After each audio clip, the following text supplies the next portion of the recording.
Oh iya Bung, agak pamer dikit ya. Saya alumni S2 di sini.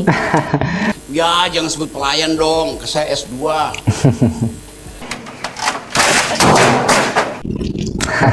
Ya, oke guys. Jadi di video ini ya menampilkan sebuah obrolan seru guys antara Rocky Gerung ya dengan seorang PNS ya, katanya lulusan S2 guys.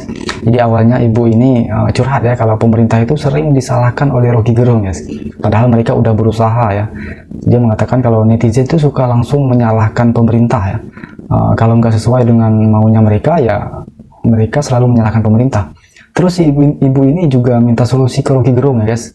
Gimana sih caranya jadi pemerintahan yang berakal sehat? Izin Bung, saya berani berdiri di sini ingin menyampaikan keresahan saya sebagai bagian dari pemerintahan. Selama ini pemerintahan selalu dianggap salah. Semua yang kami lakukan disalahkan.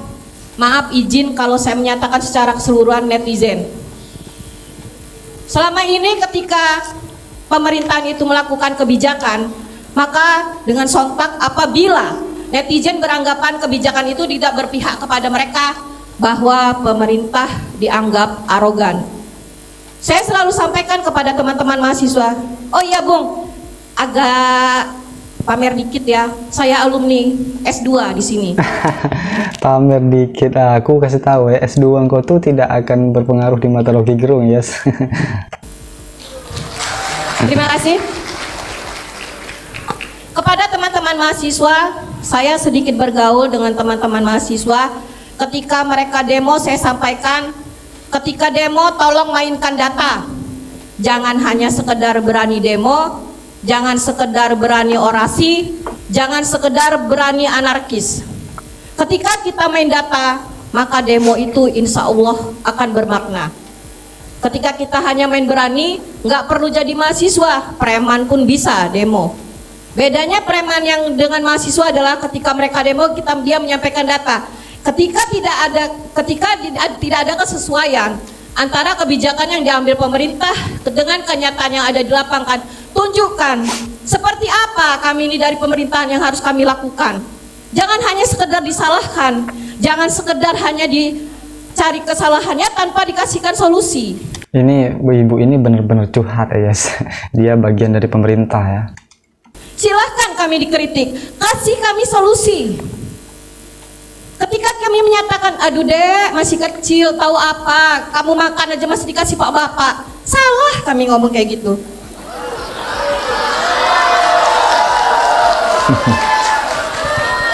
Jadi jujur saja Bung, sebenarnya saya agak lelah, tapi saya sempatkan.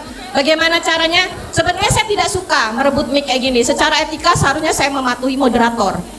Tetapi intinya yang ingin saya tanyakan, di sini menyatakan apabila pemerintah tidak akal sehat, bagaimana dengan rakyat? Simple. Ya baik Ibu, mohon maaf langsung ke intinya saja, jangan berbelit-belit ya, karena kita efisiensi waktu. Terima kasih. Siapa? Bagaimana pemerintahan yang berakal sehat itu? Tolong dikasih kisi-kisinya sehingga kami ini tidak salah terus dalam melangkah. Terima kasih. Wassalamualaikum warahmatullahi wabarakatuh. Nah jadi itu ya guys, bagaimana pemerintahan berakal sehat itu supaya mereka tuh nggak salah langkah itu. Nah kita dengarkan gimana penjelasan Rocky Gerung guys. Tapi sebetulnya ada masalah lebih mendasar. Anda sebut tadi Anda PNS, pegawai negeri sipil. Kata sipil itu diterjemahkan dari bahasa Inggris, civil servant. Kalau di bahasa Indonesia kan secara terlek namanya pelayan masyarakat. Tetapi karena masih ada, ya jangan sebut pelayan dong, ke saya S2. Itu masalahnya. S2, S3 nggak ada gunanya di depan Rocky Gerung ya guys. Bahkan profesor pun depan Rocky Gerung kena dungu-dungu sama dia kemarin ya. Dari awal jadi civil servant artinya ya memang melayani dan mendengarkan. Tidak perlu comply. Anda comply kalau Anda dipertanyakan oleh wakil-wakil rakyat. Jadi, saya terangkan teorinya. Sekarang demokrasi itu bukan lagi diwakili oleh rakyat sebagai watchdog PNS, tapi diwakili oleh yang disebut deliberative democracy. Apa itu betul-betul? Percakapan antar netizen. Itu fakta itu ada di situ sekarang. Bahwa netizen seringkali tergoda untuk mengamplifikasi isu, yaitu konsekuensi dari perkembangan deliberative democracy. Jelas itu. Kalau Anda bilang bahwa kalian kritik, kasih kami solusi, kami bayar Anda untuk cari solusi. Itu. Kena. Jadi kata itu nggak boleh keluar gini ya. Itu pukulan pertama tuh guys, 1-0. Sejengkel-jengkelnya saya sebut PNS itu termasuk menteri-menteri itu. Sama, dungu, minta solusi. Yes.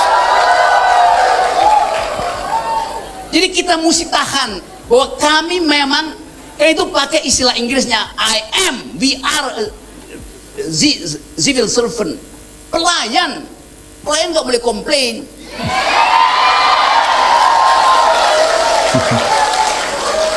Nah itu yang saya maksud tadi, kejujuran berargumentasi. Saya terangkan logikanya. Mau siapapun yang ngomong, ibu-ibu, pejabat segala macam, lu salah cara memahaminya tuh. Anggota DPR itu tadinya adalah pengemis. Dia datang ke saya, Pak, pilih kami, ini amplop sedikit. Dia mengemis supaya dapat kekuasaan. Begitu dapat kekuasaan, dia jadi tuan. Ya tuan tolol. Gitu soalnya. Jadi sekali lagi, sudah dinasibkan untuk mendengarkan kecerewetan publik. Iya, sudah dinasibkan. Ya nasib kalian lah ya kan, jadi PNS, ya udah jadi pelayan rakyat. Nasib. Itu dasarnya.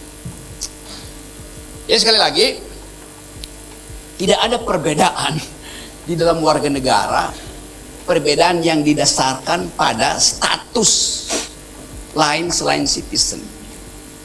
Mau dia S3, banyak guru besar pun gak ada. Karena banyak guru besar otaknya kecil.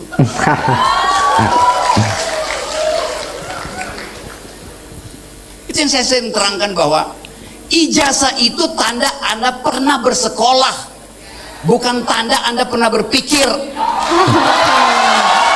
Oke.